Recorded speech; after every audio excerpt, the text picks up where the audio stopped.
Let's get to Copilot in Teams for the third tip. So as you might already know, when you record a meeting and you have a paid M365 Copilot license, Copilot will provide you with a recap.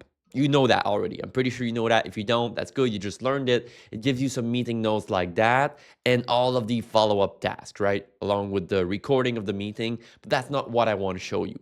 What I want to show you is the Facilitator, right? So if I go back to chat right here, you can see I turned on the AI agent that is called the Facilitator for this meeting. And the Facilitator agent create this kind of document right here. You can see the decisions. If I scroll down, you can see the meeting notes as well, which is similar from the recap.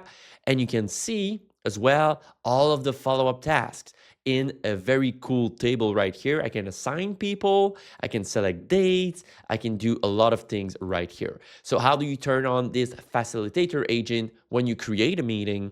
You first need to make sure it's a Teams meeting right here. And then it says right here, Facilitator is off for the meeting. Just turn on. You can also go into the options right here and you can go here, Copilot and other AI. Click there and you will be able to turn on the Facilitator right here, and you can set up a few things as well, like who has access to the recording of the meeting. So I think it is deserving a little, oh my God. All right, to the next tip. The Copilot tip you just saw is one of the 7 tips that I'm showing in my video. 7 Copilot tips that will make you say, oh my God. It's right here. You know what to do next.